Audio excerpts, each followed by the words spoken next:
Pada masa lalu, tepatnya 21 Oktober tahun 1600, Jepang dilanda sebuah peperangan hebat antara dua kekuatan besar, yakni kubu Barat dan Timur. Konflik tersebut dipicu oleh perebutan kekuasaan setelah wafatnya pemimpin sebelumnya, Toyotomi Hideyoshi. Pertempuran ini kelak dikenang sebagai Perang Sekigahara. Di tengah kekacauan itu, berdirilah seorang samurai bernama Toyohisa Shimazu, prajurit tangguh dan sadis dari klan Shimazu, yang bertempur di pihak Barat. Toyohisa menunjukkan keberanian luar biasa. Dengan kemahiran pedangnya, ia hampir berhasil memukul mundur pasukan Timur seorang diri. Namun keberuntungan tak berpihak lama. Pasukan Barat yang mulai terdesak dikejutkan oleh kedatangan bala bantuan dari pihak musuh. Melihat situasi tak seimbang dan tak mungkin dimenangkan, Toyohisa memerintahkan sang paman, seorang jenderal pasukan Barat, untuk mundur dan kembali ke Satsuma. Ia sendiri bersama beberapa pasukan memilih untuk bertahan, mengulur waktu dan menghadang lawan. Baginya, keselamatan sang paman lebih penting, dan kemenangan akan tetap berpihak pada mereka jika sang jenderal bisa membawa pulang semangat dan strategi perang yang tersisa. Akhirnya sang paman mengikuti permintaan terakhir Toyohisa. Dia kembali bersama beberapa pasukan, meninggalkan Toyohisa bersama beberapa penembak untuk menghalau pasukan musuh yang jumlahnya lebih banyak. Meskipun pihak pasukan Timur menggunakan senjata api, tapi jumlah mereka yang terbatas membuat mereka terdesak. Meskipun begitu, dalam pertempuran itu, Toyohisa sempat melukai jenderal musuh bernama Naomasa, membuat pasukan Timur terpaksa menarik mundur jenderalnya yang terluka parah. Namun Toyohisa juga mengalami luka yang sangat parah. Pada akhirnya, ia berjalan tertatih meninggalkan medan perang, melewati hutan lebat untuk kembali ke Satsuma. Hingga tiba-tiba suasana sekelilingnya berubah drastis menjadi lorong panjang yang dipenuhi pintu-pintu misterius. Di tengah lorong itu, duduk seorang pria asing yang membaca dokumen mengenai Toyohisa. Toyohisa yang kebingungan menjelaskan bahwa dia hanya ingin kembali ke Satsuma.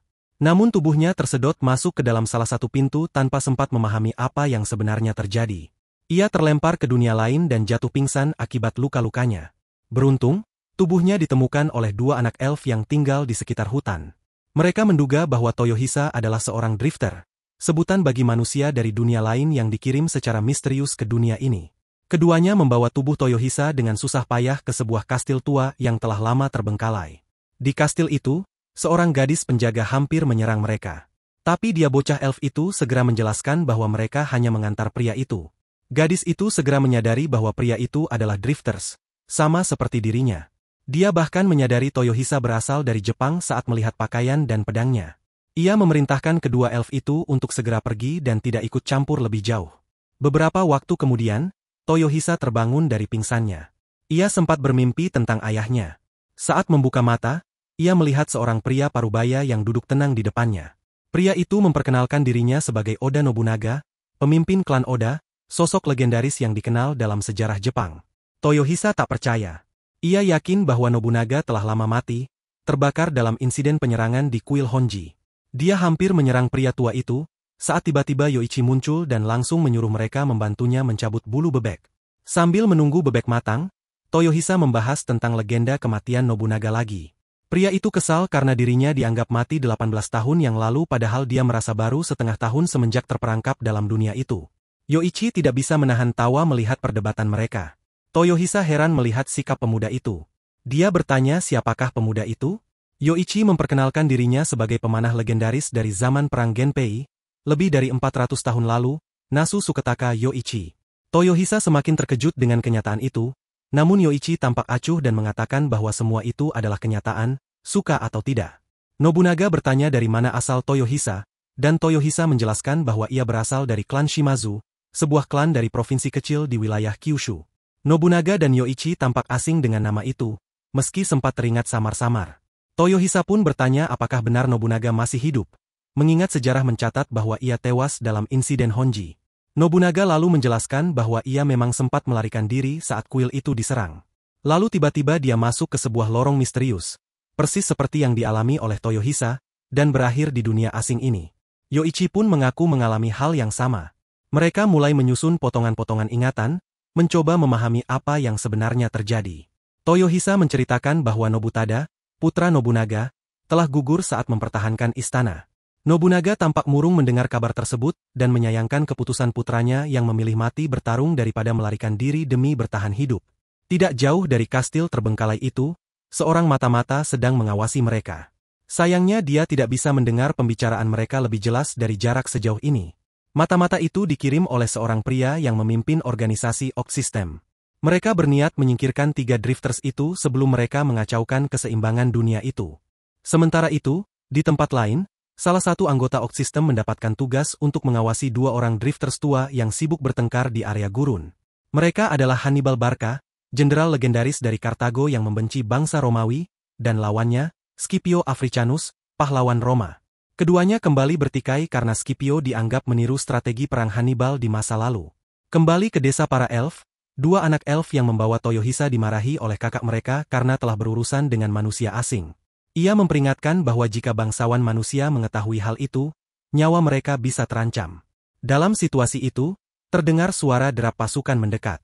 Pasukan bangsawan tengah bergerak menuju desa para elf. Toyohisa yang tengah beristirahat terbangun dan segera merasakan bahaya. Nobunaga menduga bahwa desa para elf tengah diserang oleh bandit atau pasukan manusia. Ia menjelaskan bahwa para elf adalah manusia berkuping panjang yang telah menyelamatkan Toyohisa kemarin. Mendengar hal itu, Toyohisa segera berlari menuju desa tersebut. Ia tidak peduli apakah dunia ini nyata atau hanya mimpi, tetapi hatinya mendorongnya untuk melindungi mereka yang telah menolongnya. Nobunaga menggeleng tak habis pikir, karena Toyohisa baru saja bangun dari kondisi sekarat namun sudah bersiap maju ke medan tempur. Meski demikian, Nobunaga dan Yoichi tak tinggal diam. Keduanya ikut menyusul di belakang, sambil tersenyum dengan penuh semangat. Di tengah lebatnya hutan, mereka bertemu 2 anak elf berlari ketakutan, dikejar oleh prajurit-prajurit bangsawan yang bersenjata lengkap. Toyohisa segera bergerak, dan dalam waktu singkat, seluruh prajurit yang mengejar anak-anak itu telah tumbang, tubuh mereka berserakan di antara rerumputan, terpotong oleh ayunan pedangnya. Toyohisa menduga bahwa kedua anak elf itu adalah penolongnya saat ia terluka parah di hutan. Ia merasa telah membalas budi mereka. Namun Nobunaga mengingatkan bahwa para elf tidak akan memahami ucapan Toyohisa karena mereka tak mengerti bahasa Jepang. Ia juga menduga bahwa para penyerang bukanlah bandit biasa, sebab perlengkapan dan pakaian mereka terlalu rapi dan terorganisir, tanda bahwa mereka berasal dari pasukan bangsawan. Nobunaga merasa tertantang. Sebagai mantan panglima perang, ia bertekad untuk merebut kembali desa elf dari tangan musuh. Di kejauhan, seorang gadis mata-mata dari organisasi Oak System yang bernama Almino mendengar percakapan Nobunaga melalui bola komunikasi sihir. Ucapan tentang merebut desa elf dilaporkan kepada pemimpinnya, Abe, yang mulai mencurigai para drifters hendak membangun kekuasaan baru dengan merebut wilayah satu demi satu. Sementara itu, di desa elf, seorang pemimpin pasukan bangsawan bernama Aram tengah mengumpulkan para elf, menuduh mereka bersalah karena telah berani menyelamatkan seorang drifter. Ia juga menyalahkan mereka karena masuk ke hutan tanpa izin dan menjalin hubungan dengan para manusia asing yang datang dari dunia lain. Tuduhan itu membuat salah satu elf bernama Sarang memberontak. Ia mengatakan bahwa mereka terpaksa masuk hutan untuk mencari kayu bakar dan berburu, karena mereka tak ingin terus hidup sebagai budak tani. Lebih dari itu, ia menuding para bangsawan telah merampas para perempuan di desa mereka, dan kini hanya karena 2 anak menyelamatkan seseorang yang terluka, mereka semua dianggap bersalah. Aram justru mengatakan bahwa mereka menginginkan para elf mati, begitu pula semua bangsa setengah manusia lainnya. Menurutnya, mereka adalah makhluk hina yang harus dimusnahkan dari dunia ini. Dengan tanpa belas kasihan, ia memerintahkan pasukannya untuk mulai membantai para elf. Setengah dari mereka diperintahkan untuk dibunuh agar sisanya jera dan tunduk. Di tengah kekacauan itu, Toyohisa dan rekan-rekannya membakar ladang gandum yang hampir panen. Lalu mereka muncul, dan dengan cepat, menebas prajurit musuh satu persatu, menerobos kerumunan hingga akhirnya berhadapan langsung dengan Aram. Toyohisa menyadari bahwa Aram tak bisa memahami ucapannya. Namun ia yakin pria itu adalah pemimpin dari pasukan pembantai. 2 anak elf, Masha dan Mark, muncul dan memberitahu kakak mereka bahwa mereka berhasil selamat karena ditolong oleh drifter yang sekarang berdiri di depan mereka. Toyohisa tak sanggup melihat penderitaan para elf. Ia tak bisa menahan amarahnya. Ia mengangkat pedangnya, dan melemparnya secara asal. Aram teralihkan, hingga tiba-tiba Toyohisa sudah mencekik lehernya, dan menghajarnya dengan sarung pedang hingga wajahnya hampir hancur. Para elf dan Nobunaga sampai heran melihat sikapnya. Setelah itu, ia menghampiri salah satu warga yang anaknya telah tewas, dan menancapkan pedangnya di hadapan lelaki itu, seolah meminta agar lelaki itu sendiri yang menyelesaikan dendamnya pada Aram. Awalnya sang ayah ragu, namun perlahan ia mengambil pedang itu. Aksi itu diikuti oleh yang lain, yang mulai mengangkat senjata dan melampiaskan kemarahan mereka pada Aram yang telah kehilangan kekuatannya. Kabar tentang keberhasilan Toyohisa dalam menggulingkan kekuasaan bangsawan di desa elf akhirnya sampai ke telinga pria misterius penjaga pintu yang bernama Murasaki. Tak lama, seorang wanita bernama Eashi mendatangi Murasaki dan memperingatkan bahwa sekeras apapun usahanya mengirim drifters ke dunia lain, pada akhirnya pihak mereka akan kalah. Murasaki tampak tenang dan tak peduli. Ia meminta Eashi minggir dan memastikan bahwa tujuan akhirnya akan tercapai. Eashi dengan wajah murka memberitahu bahwa Raja Kegelapan telah mulai menginvasi wilayah selatan, dan bahwa kekuatan Paradise bisa saja mengalahkan para manusia dari dunia lain yang telah mereka kirim. Ia menyalahkan Murasaki karena telah membiarkan konflik ini meledak tanpa arah yang pasti. Sementara itu, Almino terus mengirimkan laporan bahwa para drifters telah berhasil merebut desa. Ia memperingatkan bahwa membiarkan para drifters berkeliaran tanpa pengawasan adalah tindakan berbahaya. Ia ingin membawa para drifters ke markas utama, namun Abe menolak. Ia menganggap waktu belum tepat, terlebih karena wilayah selatan akan segera diserang oleh pasukan kegelapan. Di atas tembok benteng pertahanan wilayah selatan, Komandan pasukan Carnades merasa percaya diri. Ia meyakinkan Abe bahwa tembok itu telah bertahan lebih dari 100 tahun, dan tak satu pun musuh pernah berhasil menembusnya. Ia menganggap bangsa kegelapan bukanlah ancaman berarti. Namun Abe tahu lebih banyak. Ia percaya tembok itu bahkan tidak akan bertahan hingga hari kedua. Abe lalu meminta Carnades untuk menyerahkan komando kepada 2 drifters tertua untuk memimpin pertahanan. Carnades merasa terhina dengan permintaan itu dan mempertanyakan kelebihan 2 orang asing tersebut. Scipio, salah satu dari mereka, terdiam karena belum mengetahui bahwa ia akan dijadikan komandan. Situasi semakin memburuk ketika Hannibal, drifter lainnya, bertingkah seenaknya dan tidak bisa menahan keinginannya untuk buang air kecil. Hal itu membuat para perwira meremehkan mereka berdua. Scipio marah karena Hannibal direndahkan. Ia mengangkat kerah Carnades dan memperingatkan bahwa meskipun sejuta pasukan menyerang, mereka tidak akan mampu mengalahkan Hannibal, jenderal besar dari Kartago yang bahkan membuat kekaisaran Romawi gentar hanya dengan menyebut namanya. Abe segera menghentikan pertengkaran tersebut dan menginstruksikan agar mereka bersiap mundur dari desa jika memang situasi tak terkendali. Namun ketika Almino mencoba mengirim sinyal peringatan, sambungan sihirnya terganggu. Abe menyadari bahwa itu hanya berarti satu hal. Raja Kegelapan telah tiba. Pasukan kegelapan mulai bergerak. Mereka mengirim para panglima elit, termasuk Hijikata, Jeanne d'Arc, Archida, dan Natasha Nicholeva untuk memimpin serangan.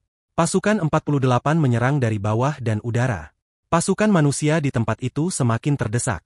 Abe merasa mereka tidak mungkin selamat, sampai tiba-tiba, di tengah langit, sebuah pintu terbuka, dan dari dalamnya muncul pesawat tempur Perang Dunia Kedua. Pilotnya adalah Letnan Kano Naoshi, seorang penerbang dari masa lalu yang belum diketahui berpihak kepada siapa, para drifters atau pasukan kegelapan.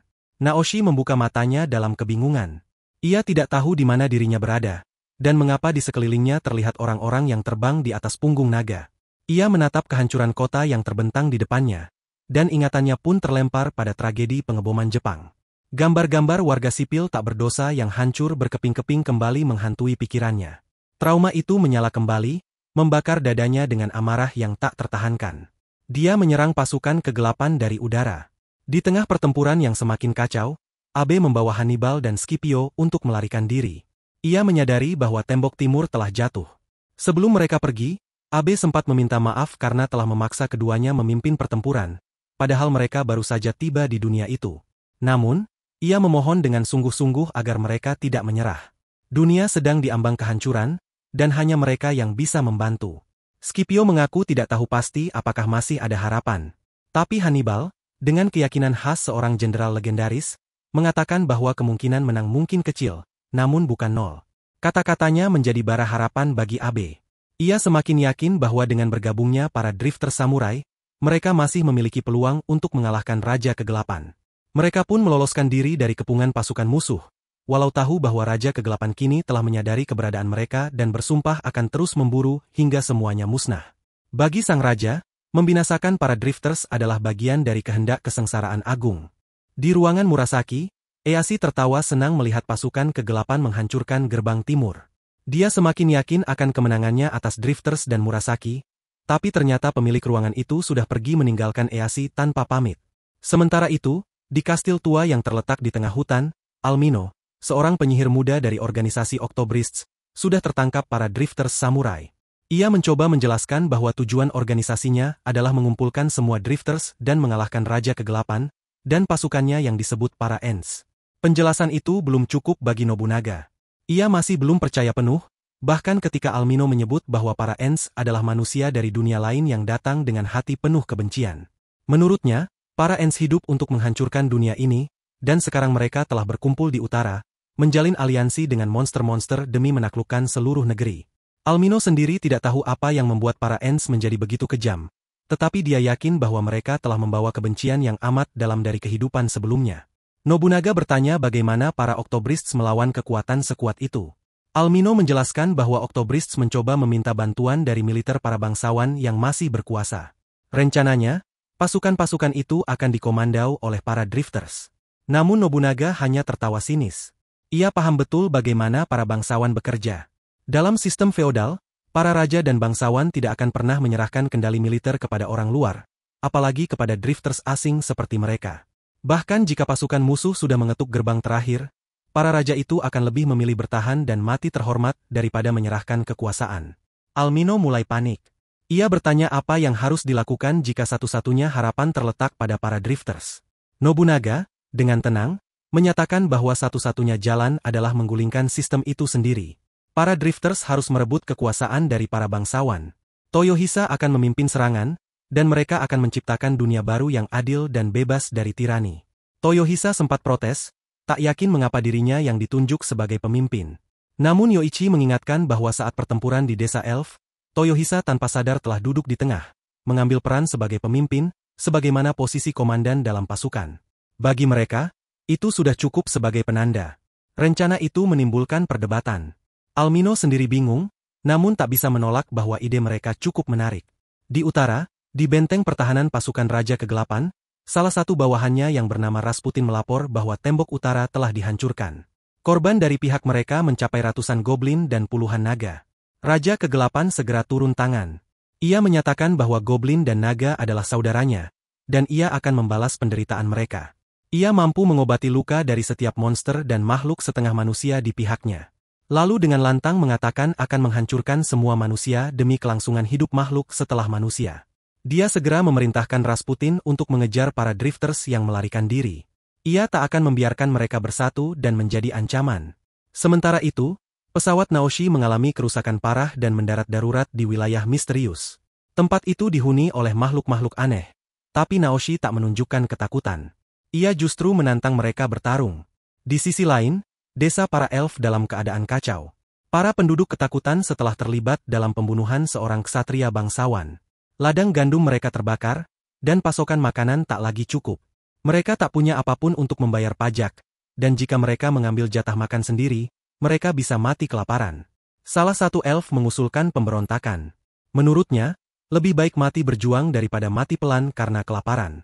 Yoichi yang datang ke desa itu mencoba berkomunikasi dengan para elf, meski bahasa yang digunakan terdengar aneh bagi mereka. Ia menyatakan kesiapannya untuk membantu pemberontakan. Untungnya, Almino masih menyimpan kertas sihir buatan gurunya, yang memungkinkan siapapun untuk berbicara dalam bahasa para elf. Nobunaga memaksanya segera menyerahkannya kepada Yoichi, dan meminta gadis itu meminta maaf pada Yoichi, karena sebelumnya dia telah berbulan-bulan berjuang keras belajar bahasa itu dengan susah payah. Almino tidak mau disalahkan karena dia tidak tahu mereka akan bertindak sejauh ini. Sebelum berorasi, Nobunaga meminta Almino menjelaskan tentang elf. Dia menceritakan masa lalu para elf. Beberapa dekade lalu, para bangsawan manusia menyerbu desa mereka, memperbudak seluruh ras elf. Sejak saat itu, mereka hidup dalam penderitaan, meski mereka memiliki umur yang sangat panjang. Nobunaga lalu menyuruh Toyohisa berdiri di depan para elf. Ia meminta Toyohisa menyampaikan pidato yang akan membakar semangat mereka. Toyohisa bertanya kepada para elf apakah mereka tak malu pada leluhur mereka. Apakah mereka tak malu kepada anak-anak mereka sendiri. Ia bertanya apakah mereka ingin terus hidup sebagai kaum rendahan dan mati dengan penyesalan, atau hidup dengan keberanian dan mati dengan tenang. Suasana menjadi sunyi. Seluruh desa terdiam, merenungi kata-katanya itu. Hening sejenak setelah pidato Toyohisa menggema. Namun akhirnya, salah satu dari mereka bersuara. Ia mengaku malu telah hidup sebagai kaum rendahan dan tidak ingin menjadi budak selamanya. Ia ingin memiliki negeri sendiri. Ucapan itu membakar semangat para elf yang lainnya. Toyohisa, yang mendengar hal itu, dengan lantang menyatakan bahwa mereka akan membantu para elf merebut kembali negeri mereka yang telah dirampas. Gaya kepemimpinan Toyohisa mulai terlihat, bahkan Nobunaga pun mengakuinya dalam diam. Sara, salah satu elf yang paling berani, mulai merasa khawatir. Ia memperkirakan bahwa pasukan bangsawan akan segera menyerang desa mereka, apalagi setelah mengetahui patroli mereka tak pernah kembali.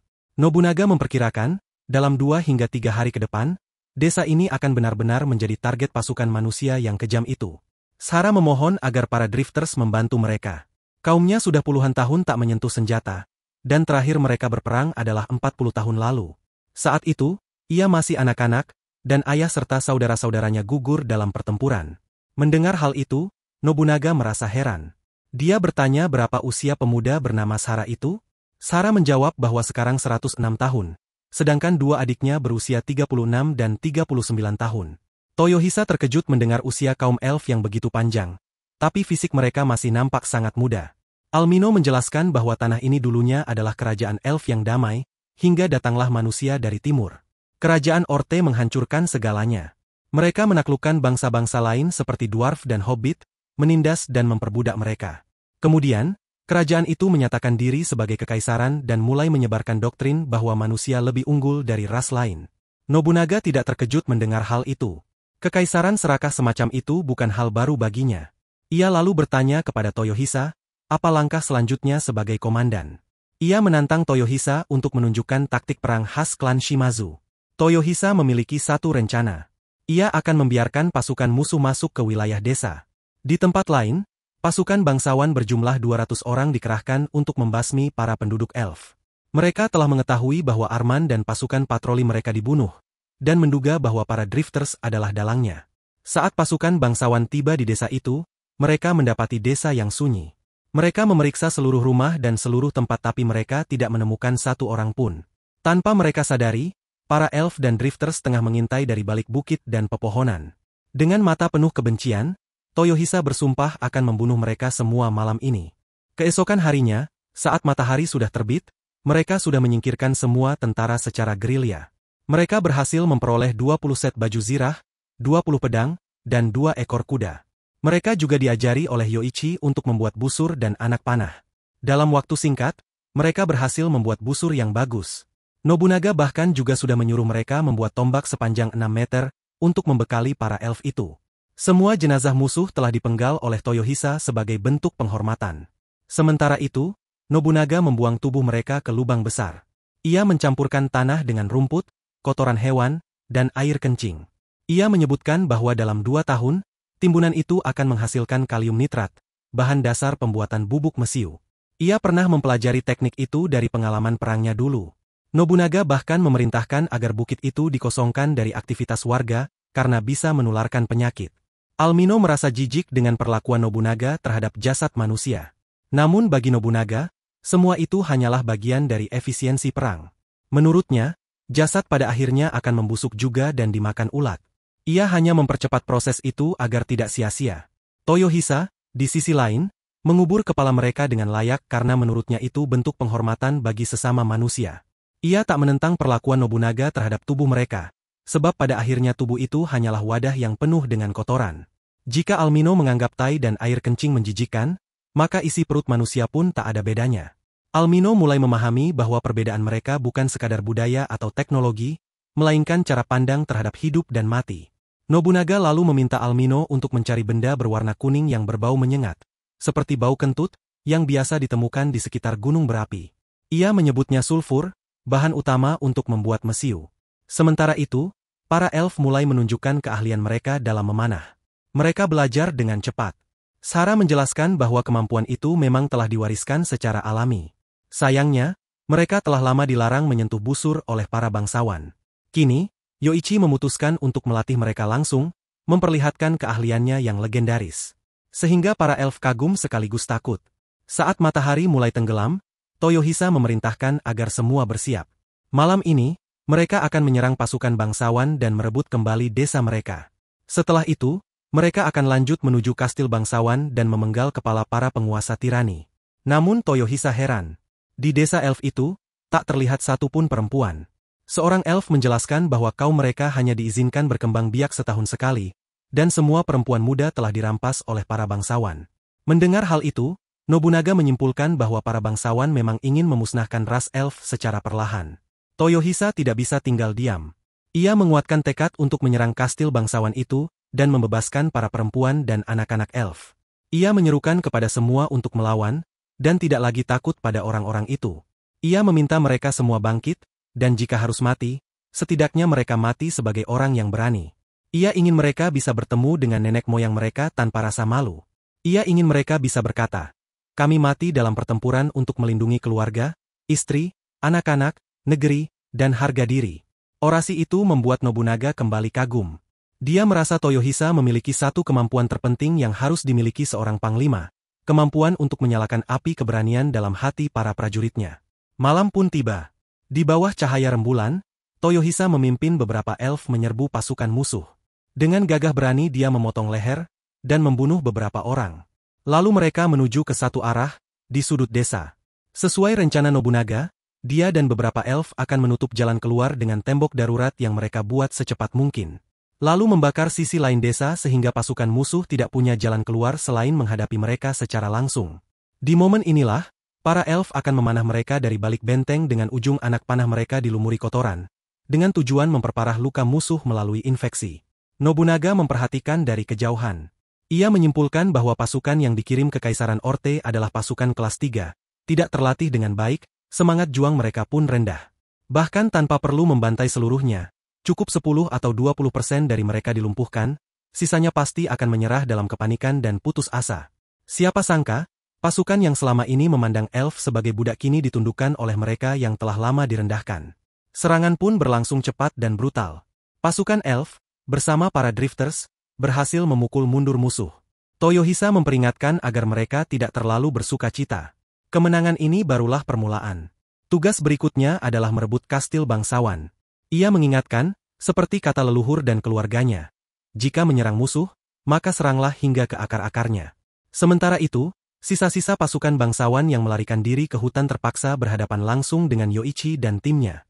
Mereka tak punya peluang untuk melarikan diri karena hutan itu sudah dipenuhi dengan berbagai jebakan yang dilumuri oleh kotoran. Di dalam kastil Orte, para petinggi mulai gelisah. Pasukan yang dikirim tidak kunjung kembali. Mereka mulai menduga ini bukanlah sekadar pemberontakan biasa. Jika benar desa elf itu memberontak, maka mereka mempertimbangkan untuk menggantung para gadis elf yang disandera sebagai peringatan ke desa lain. Namun mendadak terdengar laporan bahwa para prajurit telah kembali. Yang tak mereka duga, sosok yang kembali bukanlah pasukan Orte, melainkan Nobunaga dan para elf yang menyamar. Mereka tersenyum tenang saat gerbang terbuka, lalu menyerbu tanpa ampun. Toyohisa segera bertanya di mana para sandera wanita disembunyikan. Seorang pengkhianat memberitahu bahwa mereka dikurung di atas menara. Dengan cepat, ia menuju ke sana bersama setengah pasukan elf yang lain. Saat di jalan, mereka melepaskan seorang prajurit yang menyerah dengan putus asa, tapi saat mereka membuka ruang penyekapan para elf, seketika darah Toyohisa mendidih. Dia melihat banyak pria memperkosa para wanita elf itu dengan kejam. Sementara itu, Nobunaga menggeledah ruang pertemuan para petinggi Orte dan menemukan potret seorang pria besar tergantung di dinding. Almino memberitahu, itulah sosok pendiri Kekaisaran Orte. Ia muncul sekitar 6 dekade lalu, tak jelas dari mana asalnya, entah seorang drifter atau bagian dari para Ents. Pria itu, dengan kemampuan pidatonya yang memukau, berhasil menggulingkan pemerintahan lama dan membentuk pasukan. Namun anehnya, setelah Kekaisaran berdiri, ia memilih bunuh diri dengan alasan yang belum pernah terungkap. Tiba-tiba, mereka mendapat laporan bahwa Toyohisa membawa semua pria di kastel itu ke halaman. Dia ingin mencincang dan membunuh mereka semua karena sikap mereka yang hina. Nobunaga tidak bisa membiarkan hal itu karena dia ingin Toyohisa tetap menjadi pejuang yang jujur dan lurus. Toyohisa sudah berdiri di hadapan mereka semua. Dia nampak tidak peduli meskipun mereka memohon ampun. Para elf di belakangnya sudah siaga dengan busur di tangan. Mereka tidak sabar ingin segera membunuh orang-orang itu. Sebelum Toyohisa memberikan perintah, tiba-tiba tengkuknya dipukul dari belakang oleh Nobunaga sehingga dia langsung pingsan. Di momen inilah Nobunaga tertawa puas dan memberikan perintah pada para elf untuk membunuh semua pria itu. Setelah itu, para elf wanita dikirim kembali ke desa mereka sambil membawa pesan dari Nobunaga. Pesan itu berbunyi, jika kalian ingin memiliki negeri sendiri, jika kalian tak ingin perempuan kalian lagi-lagi dijadikan alat pemuas, maka bergabunglah bersama kami. Karena Orte kini berada di ujung tanduk. Kalimat itu menyebar bagaikan bara dalam semak kering. Desa-desa elf mulai memberontak. Mereka tak lagi sembunyi-sembunyi. Mereka mulai memisahkan diri dari pemerintahan Orte, dan terus melawan. Kabar kemenangan dan pemberontak para elf yang dipimpin para drifters segera menyebar, hingga ke pemerintah pusat Orte. Bahkan Easi sangat murka saat membaca berita pemberontakan itu. Dia mengamuk di dalam kamarnya sambil melayangkan sumpah serapah pada drifters dan Murasaki. Kabar pemberontakan para elf juga sudah sampai di telinga para petinggi Orte. Mereka mulai kebingungan mencari solusi dari masalah ini. Karena perlahan wilayah yang mereka duduki semakin berkurang, hingga nilai pajak menurun drastis. Saat mereka dilanda kebingungan, seorang banci dengan pakaian pendeta masuk ke ruangan. Dia adalah Saint Germi, bangsawan paling berpengaruh yang memiliki seperempat wilayah kekaisaran. Dia adalah pendukung utama dari pendiri negara tersebut. Selama ini tidak ada yang berani mengusiknya sehingga dia bebas melakukan apapun. Usianya lebih dari 50 tahun tapi secara fisik, dia masih nampak sangat muda. Saint Germi menyampaikan kabar baru yang mengejutkan. Armada angkatan laut mereka di barat telah dihancurkan oleh pemberontak dari Serikat Pedagang Gubenen, negara yang sebelumnya diserang oleh Orte. Mereka menggunakan burung besar untuk menjatuhkan peledak sehingga kapal-kapal dari Orte dibakar dalam waktu singkat. Ditambah lagi, sekarang para elf terang-terangan memberontak. Dia yakin kekaisaran tersebut akan segera tamat. Para petinggi negara itu mencoba meyakinkan Saint Germi bahwa mereka bisa mengurus para pemberontak. Saint Germi kesal mendengar ucapan tidak bermutu mereka. Dia menjelaskan, negara Orte dulu memperluas wilayah dengan menyerang negara tetangga satu persatu. Itu berarti mereka bukan hanya akan menghadapi pemberontakan tapi juga kebencian yang meluas hingga revolusi menyebar, dan mendesak mereka untuk kalah. Saint Germi tidak mau lagi berurusan dengan petinggi negara Orte yang bodoh. Dia akan langsung menghubungi para elf dan drifters secara langsung. Di desa Lengki, para elf dari wilayah itu mulai bergabung. Mereka baru saja menerima pesan dari Sara, yang menyerukan persatuan. Di tengah runtuhnya kekaisaran Orte, para drifters, elf, dan ras tertindas lainnya akhirnya bersatu dalam semangat yang sama, untuk merebut kembali kehormatan, tanah air, dan kebebasan mereka. Saat ini, Nobunaga dan Toyohisa sedang berdebat karena Toyohisa memutuskan untuk membentuk Dewan Desa, alih-alih berdiri di puncak kekuasaan sebagai seorang raja. Toyohisa menegaskan bahwa dia tidak mau menjadi satu-satunya pemimpin hanya untuk dikhianati oleh para elf. Nobunaga sangat mengerti bagaimana rasanya dikhianati oleh orang terdekat karena dia sering mendapatkan pengkhianatan. Tapi dia adalah orang yang selalu menyelesaikan apa yang sudah dia mulai. Jadi dia berjanji akan tetap membuat Toyohisa menjadi raja suatu hari nanti. Setelah itu, Nobunaga sibuk bersama beberapa elf, mengolah kotoran yang mereka kumpulkan menjadi bahan campuran untuk peledak. Mereka bekerja tanpa ragu, mencampur tanah, abu, dan kotoran dalam komposisi tertentu. Dia bahkan meminta Sara membawakan lebih banyak kotoran manusia, atau hewan. Sara juga melaporkan bahwa semua elf pandai besi di tempat itu tidak ada yang bisa meniru senjata api miliknya. Nobunaga mengerti, dia bertanya apakah di negara ini ada orang yang bisa memperbaiki senjata tersebut? Sara mengatakan, bangsa dwarf pasti bisa melakukannya karena mereka ahli dalam pembuatan senjata dari besi. Sementara itu, Yoichi sedang melatih para elf yang baru datang adalah menggunakan busur dan anak panah. Dia terlihat sangat kaku. Sedangkan Toyohisa sedang melatih mereka menggunakan pedang. Kemampuannya memotong sebuah pohon besar dengan satu kali ayunan pedang memukau para elf.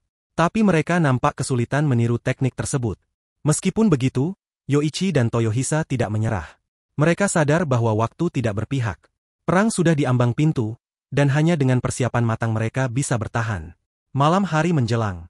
Saat strategi dan pertahanan tengah dirundingkan, suasana desa tiba-tiba berubah. Angin berembus dingin, tanah bergemuruh, dan kabut tipis mulai merayap turun dari langit malam. Aura mengerikan melingkupi desa elf. Tanda-tanda kemunculan para Ents telah datang. Musuh utama mereka akhirnya menuju ke desa elf. Pasukan kegelapan mulai bergerak. Desa diserbu dari berbagai arah. Mereka membakar, dan menyerang para elf tanpa ampun. Nobunaga segera mengatur strategi, kaum wanita dan anak-anak diungsikan ke hutan. Sementara para pria dipersenjatai dan disiagakan untuk menyambut kedatangan musuh. Kini, dua sosok jenderal musuh yang sangat mengerikan muncul di desa. Jiane, jenderal dengan serangan api, akan menghadapi Toyohisa, sementara Yoichi akan menghadapi Gilles de Rais. Pria besar dengan serangan mematikan. Hanya dengan sekali serangan, Gilles berhasil menghancurkan tembok pertahanan yang dibuat oleh Nobunaga dan para elf. Bukannya takut, Yoichi justru tersenyum melihat kemampuan pria besar itu. Sementara itu, Jiane menyerang Toyohisa secara membabi buta. Dia menghembuskan api ke berbagai arah, hanya untuk menyerang satu orang pria. Toyohisa mampu menghindari setiap serangan api dari wanita itu. Saat dia terdesak, Tiba-tiba Almino menciptakan dinding sihir sehingga pemuda itu lolos dari serangan api. Saat Jianne lengah, Toyohisa menggendong Almino, menjauh dari serangan Jianne. Dia menyempatkan diri untuk berterima kasih pada gadis itu karena sudah menyelamatkan nyawanya. Almino sempat panik, karena tiba-tiba pria itu menurunkannya dan bersujud padanya. Bagi Toyohisa, dia harus mengambil langkah cepat jika tidak mau kehilangan kesempatan mengucapkan terima kasih. Toyohisa merasa, mereka tidak perlu khawatir menghadapi Jianne. Karena wanita itu sama sekali tidak berpengalaman dalam bertarung. Dia hanya sibuk memamerkan kemampuan sihirnya dalam mengendalikan api. Dia meminta Almino membantunya dan menciptakan 2 dinding dari tanah lagi, sehingga dia bisa mendekati Jianne. Setelah itu, Almino harus menyelamatkan diri, lari ke hutan secepat mungkin.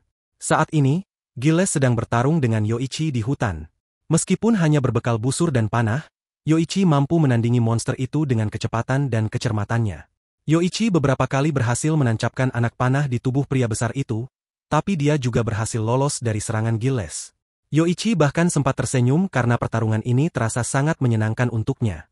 Meskipun begitu, di sisi lain, dia juga mulai penyembuhan karena Gilles masih bisa bergerak meskipun seluruh tubuhnya dipenuhi dengan anak panah. Di sisi lain hutan, beberapa elf bersembunyi dalam kegelapan hutan setelah mendapatkan instruksi dari Nobunaga untuk menjatuhkan pasukan kavaleri. Pasukan berkuda itu umumnya melonggarkan pertahanan mereka karena merasa sudah paling kuat dengan formasi besar. Padahal, di dalam hutan yang sunyi, mereka bisa menjadi sasaran yang empuk. Para elf menghujani mereka dengan anak panah, hingga dalam waktu singkat sekelompok pasukan kavaleri berhasil mereka bunuh. Nobunaga tertawa puas melihat rencananya berhasil dengan lancar. Di waktu yang sama, Jianne membakar setiap sisi hutan di dekat kastil. Dia melakukan ini untuk memancing Toyohisa keluar. Melihat kelakuan Jianne, Toyohisa segera keluar dan mencegahnya terus membakar kastil itu. Dengan bantuan Almino, Toyohisa mendorong tubuhnya sendiri dengan dinding batu, hingga menerobos dinding api buatan Jianne, dan langsung menendangnya sekuat tenaga hingga wanita itu masuk ke dalam sumur. Di dalam sumur itu, Jianne teringat kenangan masa lalunya saat dulu dibakar hidup-hidup dan dituduh sebagai penyihir hanya karena ikut berperang menggunakan baju zirah, dan mengubah penampilan seperti seorang pria. Di momen itulah, Easi muncul, meminta Jianne bergabung dengannya dengan imbalan sihir api yang dia miliki sekarang. Tiba-tiba Jianne terbangun dari kenangan masa lalu setelah Toyohisa mengangkat tubuhnya dari dalam air. Pemuda itu terkejut melihat Jianne adalah seorang wanita. Dia mengatakan, tidak seharusnya seorang wanita turun ke medan perang dan menggunakan baju zirah. Sebagai seorang samurai, seperti dirinya, memenggal kepala wanita adalah sesuatu yang dianggap memalukan. Namun tindakan ini justru membakar kemarahan Jianne. Kata-kata seperti itu adalah luka lama yang kembali mengoyak perasaan wanita itu. Tapi sebelum dia sempat mengamuk, Toyohisa melemparkan tubuhnya ke dinding sumur sehingga dia tidak sadarkan diri karena luka yang sangat parah. Toyohisa kesal. Dia ingin menghadapi Gilles saja. Sementara itu, Yoichi berhasil memanah 2 mata Gilles, tapi pria itu masih bisa bertarung, bahkan menjerat Yoichi dengan rantai besinya. Namun dukungan hujan panah dari para elf berhasil melumpuhkan monster batu tersebut. Dalam kekacauan itu, sebuah tim bantuan datang. Abe dan kelompoknya datang membawa senapan mesin, dan tanpa ragu menghujani tubuh Gilles dengan peluru dan senjata berat, hingga makhluk itu hancur berkeping-keping. Hal yang mengejutkan terlihat saat seluruh tubuh Gilles hancur. Dia masih bisa merangkak dengan satu lengan untuk mengambil gambarnya. Semua orang terkejut melihat kejadian ini. Tapi pada akhirnya, perlahan tubuhnya terurai, dan hancur. Sebelum menghilang, dia sempat mengungkapkan akan menunggu Jianne di neraka. Setelah Gilles hancur sepenuhnya, Nobunaga menghampiri Abe dan bertanya siapa mereka. Abe menjelaskan, dia adalah pemimpin organisasi Octobrists, sekaligus atasan Almino yang mendapatkan tugas untuk mendukung para drifters. Ternyata dia juga seorang drifters juga, dan namanya adalah Abe no Haruakira. Setelah pertarungan itu, Yoichi mendengar suara Yoshitsune yang mengejek caranya bertarung. Yoichi nampak terguncang mendengar suara pria itu. Dia mengatakan tidak akan lagi mau mendengarkan perintah Yoshitsune. Tapi Yoshitsune yakin Yoichi tidak akan bisa begitu. Dia berjanji mereka akan segera bertemu. Setelah berkenalan dengan Abe, Nobunaga memperkenalkan dia dengan Toyohisa, tapi pemuda itu belum pernah mendengar nama Abe yang legendaris. Mungkin karena jarak era kehidupan mereka yang terlalu jauh. Toyohisa justru bingung mengapa pria itu menggunakan baju yang sangat aneh. Abe menjelaskan bahwa dia menciptakan baju itu setelah ada di dunia ini. Ternyata Abe juga ditarik ke tempat itu oleh Murasaki. Seiring berjalannya waktu, Abe menyadari keberadaannya di tempat itu adalah untuk membunuh Raja Kegelapan dan Ents. Lalu Nobunaga bertanya di mana Jianne? Toyohisa menjawab, dia memukulnya di dasar sumur. Semua orang terkejut mendengar hal itu. Mereka langsung ke sumur itu. Ternyata wanita itu benar-benar sudah tidak ada di dalam sumur. Abe sangat marah karena Toyohisa tidak membunuhnya. Toyohisa menjelaskan, membunuh wanita sama sekali tidak akan memberikan kehormatan untuknya. Meskipun Abe memaksanya dengan alasan apapun, Toyohisa tidak akan pernah mau membunuh wanita. Itu adalah prinsipnya, dan tidak ada yang bisa memaksanya mengubah prinsip itu. Inilah yang membedakan dia dengan manusia-manusia kejam yang disebut Ents itu. Abe memandang kepergian Toyohisa dengan ekspresi serius. Dia mengerti inilah prinsip pejuang yang tidak pernah melihat masa damai. Sekarang dia mengerti alasan pemuda itu dipilih untuk berjuang di tempat ini. Tapi mereka tetap harus membunuh para Ents apapun jenis kelamin, dan berapapun usianya. Atau mereka akan terus membuat kehancuran di dunia ini. Almino memecah lamunan Abe saat bertanya tentang Hannibal. Abe menjelaskan, dia adalah drifters yang sangat tangguh. Tapi dia mengalami pikun yang sangat parah setelah kehilangan Scipio, teman seperjuangannya yang jatuh selama di perjalanan ke desa itu. Saat di perjalanan, kereta mereka beberapa kali diserang oleh pasukan kegelapan. Mereka terus dikejar pasukan berkuda hingga kereta mereka mengalami guncangan besar dan Scipio terjatuh. Mereka tidak bisa berhenti untuk mencarinya lebih dulu karena mereka juga dikejar oleh naga terbang yang menyemburkan api. Saat ini Markas sudah mengerahkan pasukan untuk mencari Scipio, tapi dia masih belum ditemukan. Ternyata saat ini Scipio sedang menyusuri hutan sambil mengikuti jejak kereta kuda milik Abe. Tapi dia belum juga mencapai desa Elf. Dia mulai kelelahan kelaparan dan kesal karena belum mandi beberapa hari. Saat terus berjalan, dia sampai di pesawat Naoshi. Saat dia mencoba mendekati pesawat itu, tiba-tiba kawanan manusia setengah binatang menyergapnya dengan tombak yang sangat tajam. Sosok yang muncul kemudian adalah Naoshi, seorang pria Jepang eksentrik yang ternyata telah berhasil menaklukkan dan memimpin kelompok manusia serigala tersebut. Naoshi langsung menunjukkan sikap permusuhan kepada Scipio, mengira pria itu adalah bule Amerika, musuh bebuyutan Jepang pada masa Perang Dunia Kedua. Ia terus mengoceh, menyindir dan melontarkan tuduhan-tuduhan yang tidak dipahami Scipio. Scipio yang kebingungan berusaha menjelaskan bahwa dirinya adalah seorang letnan dari Roma, berasal dari masa jauh sebelum Amerika atau bahkan Jepang modern ada. Ia menjelaskan bahwa Romawi, yang kelak menjadi Italia, bahkan sempat menjadi sekutu Jepang di masa Perang Dunia, sebelum kemudian berkhianat. Naoshi sejenak bungkam, lalu menyimpulkan bahwa Scipio adalah teman dan musuh sekaligus. Tanpa banyak basa-basi, ia menyerang. Sementara itu, saat ini Nobunaga melihat selongsong peluru yang terbuang dari senjata Kid dan rekannya. Dia belum pernah melihat benda itu sebelumnya, jadi mereka menjelaskan, benda itu bisa menyimpan pupuk mesiu yang nanti akan ditembakkan dari dalam senapan. Kid langsung memberikan contoh dengan menembakkan beberapa peluru dengan penuh semangat. Seketika Nobunaga tercengang. Lalu Nobunaga terpana pada sebuah senjata yang bisa menembakkan peluru tanpa henti dan membunuh Gilles. Pria bertopi menjelaskan bahwa benda itu disebut Gatling Gun, dan dapat menembakkan peluru sepuasnya dengan hanya memutar engkolnya. Sayangnya, senjata itu kini hanya rongsokan karena mereka kehabisan amunisi. Ketika benda itu diperlihatkan kepada Nobunaga, ia langsung terpukau. Ia membayangkan bagaimana senjata semacam itu bisa mengubah jalannya peperangan. Tidak perlu lagi barisan panjang pemanah atau prajurit berpedang. Cukup satu orang dengan senjata ini untuk menahan pasukan musuh. Namun kenyataan pahit menghantam, teknologi dari masa depan ini tak dapat direplikasi di dunia ini. Tidak ada pandai besi yang sanggup menciptakannya, dan menciptakan bubuk mesiu. Meskipun begitu, Nobunaga mengungkapkan bahwa dia telah membuat kemajuan. Ia bersama para elf telah memproduksi bubuk mesiu selama berminggu-minggu. Yang mereka butuhkan sekarang hanyalah sulfur. Untungnya, Almino berhasil menghubungi rekannya, sehingga sekarang Semu datang membawakannya dari sumber pegunungan berapi. Melihat kemampuan Nobunaga, Abe menyadari pria itu sangat berbahaya. Dia harus mengawasinya lebih ketat. Ia khawatir Nobunaga akan memutar balik dunia ini. Bagaimana juga, para drifters adalah manusia yang memiliki prinsip masing-masing. Mereka tidak memiliki tujuan akhir seperti Ents, yang ingin menghancurkan dunia. Seperti halnya pendiri Kekaisaran Orte yang menciptakan perang karena prinsipnya, bisa saja para drifters yang sekarang juga menghancurkan dunia dengan pemikiran mereka yang gila. Abe mencoba bertanya pada Nobunaga, apa rencananya setelah melakukan semua ini? Nobunaga menjelaskan, dia akan menyelamatkan para dwarf, lalu melintasi daerah-daerah lain untuk membebaskan para bangsa yang dijajah oleh Orte. Mereka akan membuat aliansi dengan negara-negara yang bermusuhan dengan Oet, lalu secara perlahan mengambil alih kekaisaran dari dalam, dan menghapus kekaisaran Orte dari dalam. Mereka akan mempersatukan seluruh bangsa, dan mendirikan federasi multirasial. Mereka akan memberikan hak pada setiap negara untuk memilih pemimpin dan menunjuk Toyohisa sebagai panglima tertinggi. Mereka akan menanamkan prinsip pejuang sehingga bisa menciptakan kekuatan militer yang besar. Nobunaga merasa ini adalah salah satu cara yang paling efisien untuk mengalahkan para Ents. Mereka harus membentuk diktator militer mereka sendiri untuk mendapatkan kekuatan militer yang besar. Abe khawatir itu akan berpengaruh pada perebutan kekuasaan militer, dan dia khawatir jika pemimpinnya adalah Toyohisa, bukan Nobunaga sendiri. Nobunaga menjelaskan, dia tidak punya kredibilitas menjadi raja, karena dia terlalu mudah dikhianati oleh orang terdekatnya sendiri. Tapi Toyohisa tidak seperti itu. Dia tidak peduli dengan rugi atau untung, dan tidak tahu rasa takut, ataupun bisa diintimidasi. Karena itu dia lebih pantas menjadi seorang raja. Tapi dia masih bodoh sehingga Nobunaga akan berada di sisinya sebagai seorang asisten. Di sisi lain, Toyohisa menemui Hannibal untuk mencari tahu apakah pria tua itu benar-benar pikun.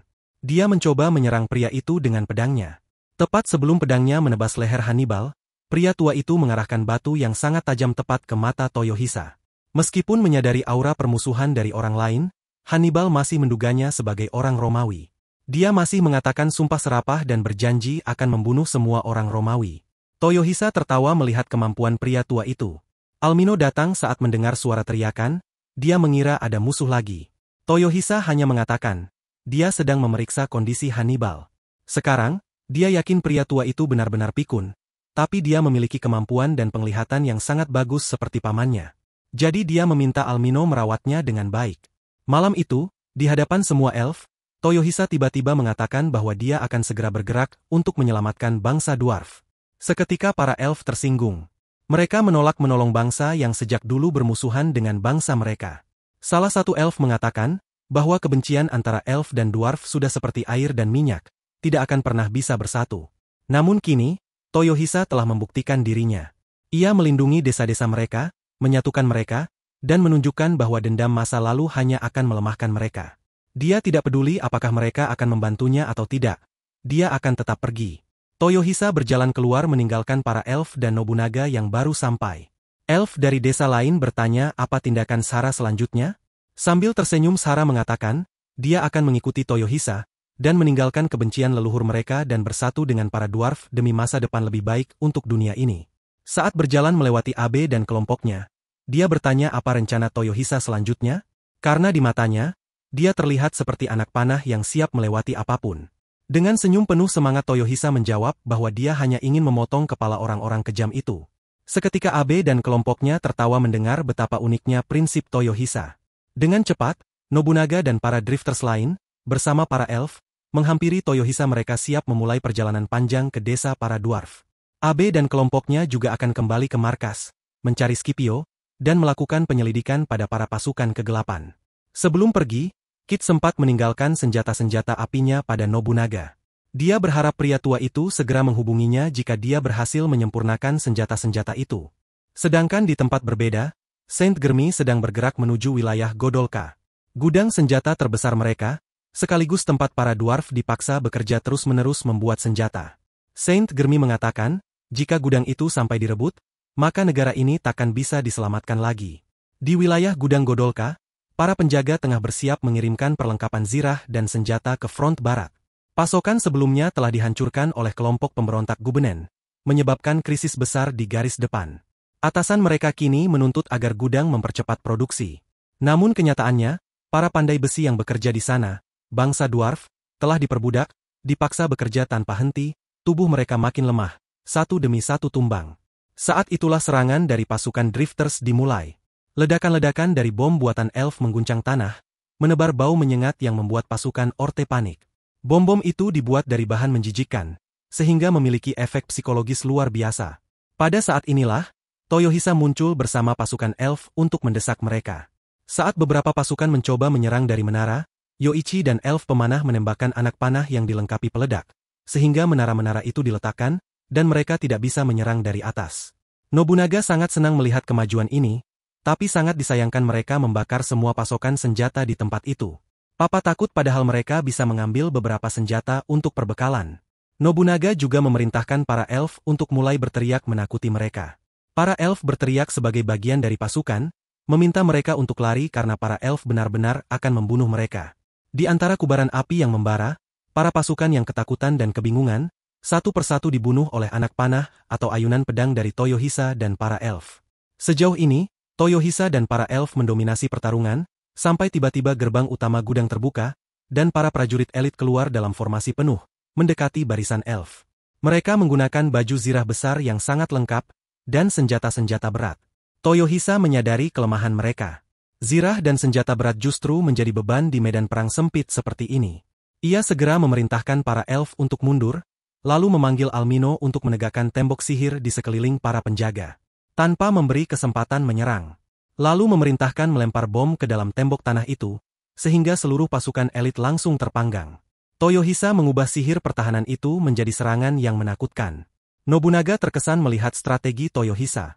Cara berpikir cepat dan taktis itu menunjukkan naluri seorang panglima sejati. Namun masalah berikutnya muncul, gerbang tertutup rapat dan tidak mudah ditembus. Nobunaga sempat berpikir keras, hingga Hannibal memberi isyarat dengan tangan. Ia meminta Nobunaga menggunakan bola komunikasi dari Almino. Dalam sekejap, mereka berkoordinasi dengan Almino dan berhasil membuat tangga dari tembok sihir menggunakan teknik lipatan milik Almino. Dengan cepat Toyohisa masuk ke dalam kastil itu. Nobunaga tercengang melihat tangga batu itu, tapi dia lebih tercengang lagi dengan bola komunikasi yang ada di tangannya. Dengan bola itu dia bisa mengirim pesan dengan sangat cepat tanpa perlu mengkhawatirkan waktu.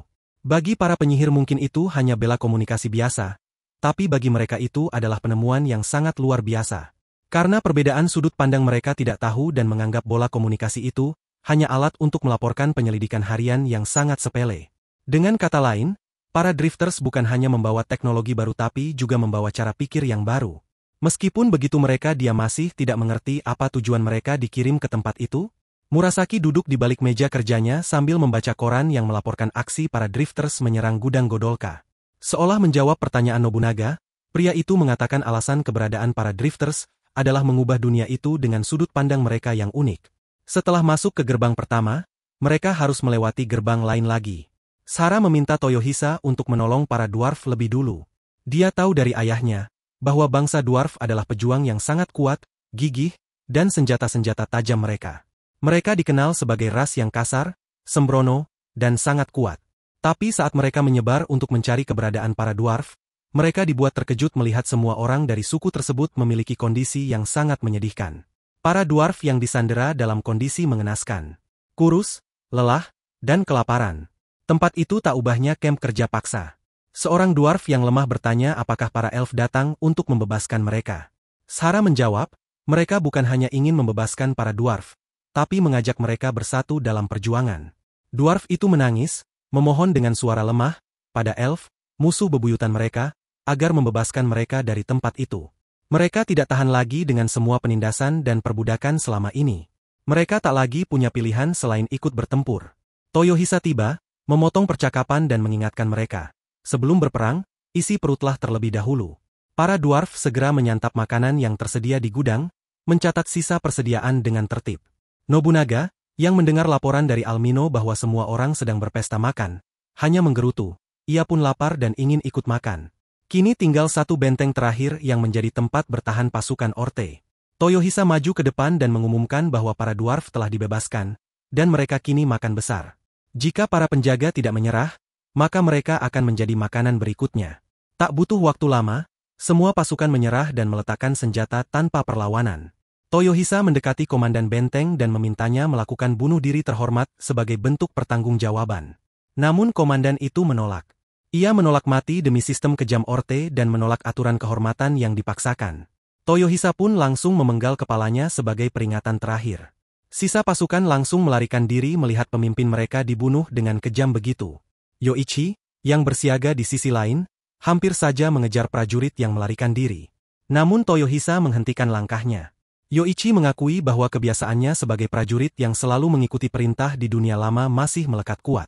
Toyohisa mengatakan, dia tidak perlu lagi mengikuti perintah siapapun, karena ini adalah pertarungan mereka sendiri.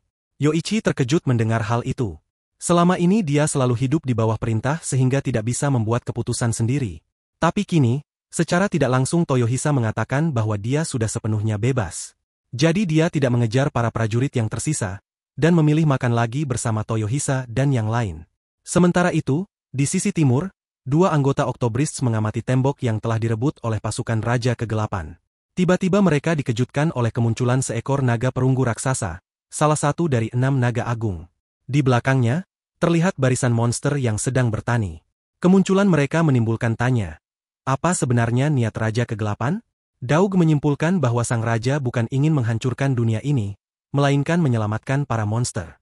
Tujuannya adalah menggantikan manusia sebagai penguasa, membentuk tatanan baru yang lebih adil bagi semua ras non-manusia. Di desa elf, seorang akuntan sedang pusing memikirkan kebutuhan untuk para elf atas perintah Nobunaga, saat tiba-tiba dia mendapatkan kabar bahwa kereta kuda yang aneh datang ke desa itu. Kereta kuda Saint Germi ternyata berhenti di desa itu. Akuntan itu segera meminta elf lelaki sembunyi. Saint Germi ingin segera bertemu dengan para drifters. Milles, si akuntan menjelaskan, para drifters dan elf laki-laki sedang tidak ada di desa itu karena mereka pergi ke gudang Godolka untuk membebaskan para dwarf dan membuat senjata api. Mendengar hal itu, Saint Germi menyadari kerajaan Orte akan benar-benar hancur. Tapi dia memutuskan menunggu di desa itu untuk bertemu dengan para drifters. Di sisi lain, naga perunggu sedang mencoba bicara dengan Raja Kegelapan. Tapi Raja Kegelapan sangat dingin padanya. Naga perunggu murka. Ia merasa harga dirinya diinjak karena diabaikan Raja Kegelapan. Tapi Raja Kegelapan tak peduli.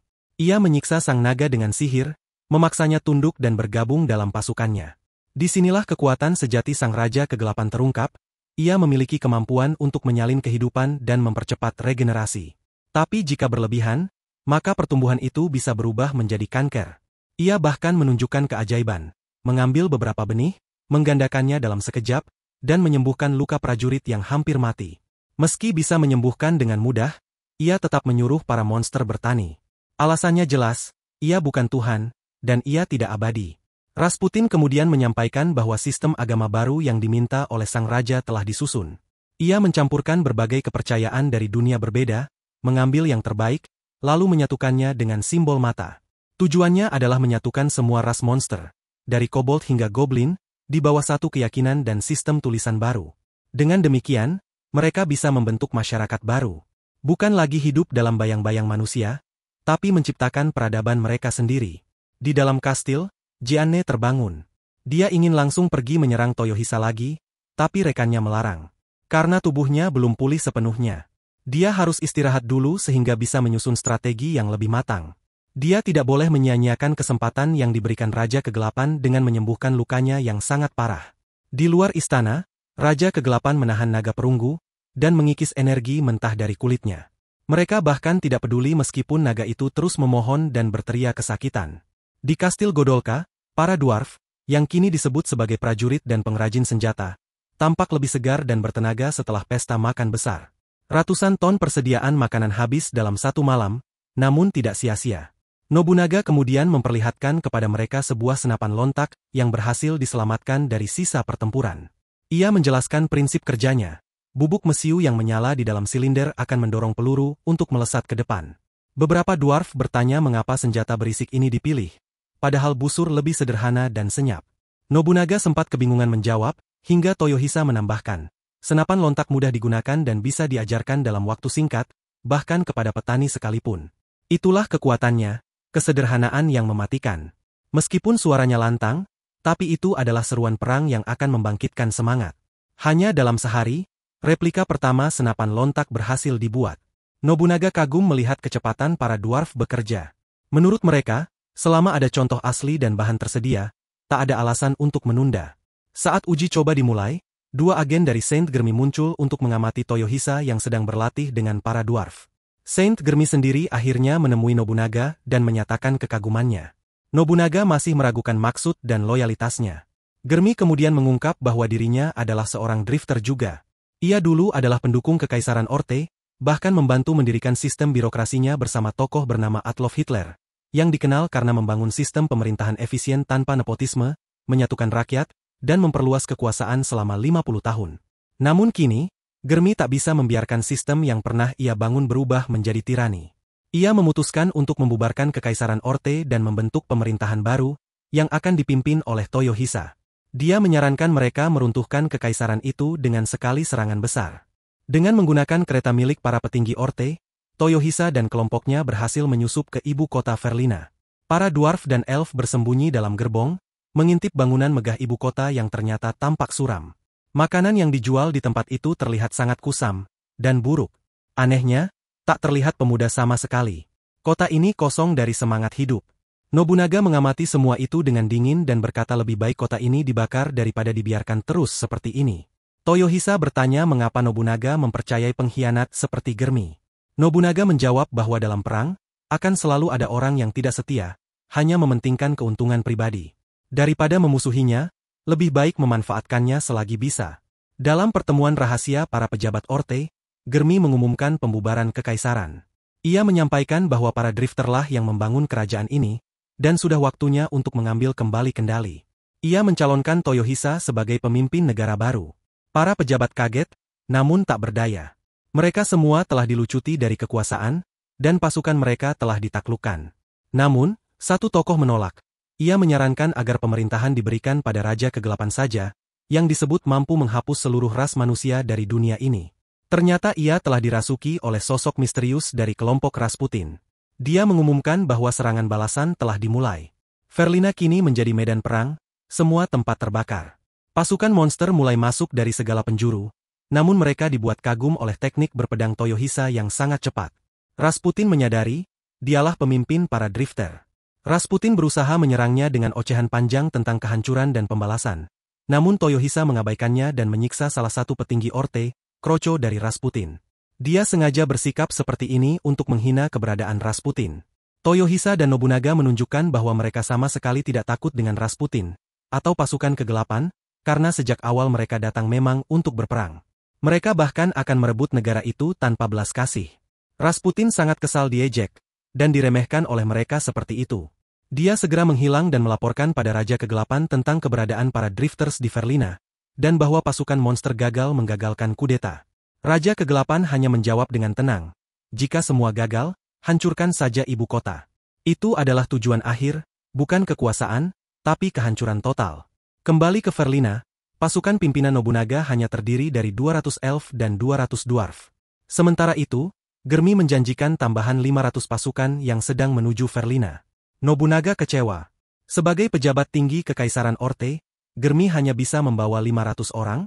Germi menjawab bahwa ia hanya membawa yang terbaik, para laskar suci Tebes, pasukan elit yang terdiri dari prajurit pasangan sejenis. Mereka bertelanjang dada, saling bergandengan tangan, dan berjalan tegak penuh keyakinan. Toyohisa mengamati mereka, lalu segera mengatur formasi, tanpa diduga mereka semua terlihat sangat sigap dan tangguh. Akhirnya, Toyohisa memberitahukan formasi mereka. Nobunaga akan memimpin pasukan penembak, Toyohisa sendiri bersama dwarf tempur menjadi infanteri, dan Yoichi memimpin para pemanah elf untuk menyelinap dari atas bangunan. Senapan lontak hasil produksi dwarf kini berjumlah 100 buah, dan akan menjadi senjata utama mereka dalam mempertahankan Verlina dari serangan besar-besaran yang akan datang. Kota ini menjadi benteng terakhir perjuangan, dan perang yang sesungguhnya baru akan dimulai. Malam perlahan menyelimuti langit di atas ibu kota Verlina. Pasukan drifter dan sekutu mereka telah mengambil posisi, menanti datangnya pasukan monster yang dipimpin oleh Raja Kegelapan. Toyohisa berdiri di garis depan bersama para dwarf tempurnya, sementara Nobunaga dan Yoichi mengatur strategi dari menara pengawas. Almino, yang bertugas sebagai penyampai komunikasi antar pasukan, telah menyiapkan bola sihir untuk mengirim perintah secara langsung. Saat udara mulai terasa dingin dan kabut tipis menyelimuti kota, tanda-tanda kehadiran musuh mulai terasa. Nobunaga memberi aba-aba agar pasukan Tebes bersiap, menunggu sinyal untuk menyerang dari arah belakang. Saat senapan lontak ditembakkan, Nobunaga sangat senang dengan hasilnya yang luar biasa. Tapi dia tahu kelemahannya, pengisian bubuk mesiu memakan waktu. Ia berusaha menjaga ketenangan para prajurit, terutama pasukan Laskar Tebes, yang cenderung terlalu bersemangat. Ia memerintahkan mereka menunggu tembakan gelombang kedua dan mengatur ulang barisan. Sementara itu, Yoichi diminta memperluas jangkauan tembakan dari atap-atap bangunan. Ia segera bergerak, mengatur para pemanah elf untuk mendominasi langit kota. Saat lawan semakin panik, Toyohisa maju dengan pasukan dwarf, menghajar mereka tanpa ampun. Murasaki mengawasi mereka dari ruangannya sambil mengatakan, ini akan menjadi pembersihan total yang dipimpin oleh iblis dari keluarga Shimazu, Toyohisa Shimazu. Di tengah pertarungan yang sangat sengit, tiba-tiba, sesuatu terjadi di luar dugaan. Pasukan musuh mulai mundur perlahan. Toyohisa menyadari ada yang aneh, namun tak mengerti apa yang sebenarnya terjadi. Sebaliknya, Nobunaga langsung merasakan firasat buruk. Tak lama kemudian, Yoichi melaporkan bahwa pasukan musuh mulai menyebar ke seluruh penjuru kota, membakar rumah-rumah dan menciptakan asap tebal. Mereka tahu asap akan menyulitkan penembak. Toyohisa meminta semua dwarf mundur dan ia akan menghadapi musuh seorang diri. Lawannya yang muncul adalah Hijikata. Dia mengenal lambang keluarga Toyohisa dan langsung bersumpah akan membunuhnya bersama arwah orang-orang yang membencinya. Sementara itu, Nobunaga berpikir keras. Strategi mereka kini berantakan. Ia menimbang, pasukannya belum cukup terlatih untuk menyebar dalam unit kecil, dan jika mereka menyerang dalam jumlah besar, gedung ibu kota bisa direbut musuh. Hannibal tiba-tiba memberikan saran dengan cara yang sangat konyol, yaitu memancing musuh lalu menghancurkannya dalam satu serangan terkonsentrasi. Nobunaga lalu memerintahkan Yoichi untuk mengawasi dari atas. Apakah musuh benar-benar menyerang secara acak, atau punya pola tertentu? Yoichi membenarkan bahwa rute pasukan musuh perlahan mengarah ke pusat kota. Mereka tampaknya tahu benar kemana harus bergerak. Nobunaga segera menyadari bahwa mereka tengah dijebak. Ia memerintahkan seluruh pasukan mundur dari gedung ibu kota dan segera berkumpul. Ia menduga, tujuan utama musuh bukanlah menaklukkan, tetapi menghancurkan segalanya. Tak lama kemudian, para drifter dan sekutu mereka bersembunyi di sekitar gedung. Ratusan monster dan prajurit musuh memasuki gedung pusat pemerintahan. Saat semua telah berada di dalam, Nobunaga memberi aba-aba. Dalam sekejap, pasukan keluar dari persembunyian dan membakar mereka dari segala arah. Sementara itu, di saat Toyohisa dan Hijikata terlibat pertarungan sengit, Raja Kegelapan menarik mundur Hijikata, yang sudah mulai kehilangan kendali menghadapi Toyohisa. Sang naga membawanya pergi, sebab pasukan mereka sudah kalah telak. Toyohisa menyesal tidak sempat memenggal kepala Hijikata. Ia tak menyangka bisa bertarung melawan sesama samurai Jepang di dunia asing ini. Namun satu hal pasti, kemenangan kali ini adalah milik mereka. Di markas pasukan kegelapan, Rasputin meminta maaf atas kekalahan mereka. Namun Raja Kegelapan tak terlalu gusar. Menurutnya, ini hanyalah perang uji coba untuk menilai batas kemampuan pihak musuh. Sebagai balasan, Raja Kegelapan memanggil seorang tokoh baru, Mitsuhide Koreto Akechi, seorang pria yang sangat dendam dan menginginkan Nobunaga. Karena dia tidak berhasil menemukan tubuh pria itu di kuil Shimazu. Dia bersumpah, jika bisa membunuh Nobunaga di dunia ini, ia akan bersedia bergabung dengan pasukan Raja Kegelapan.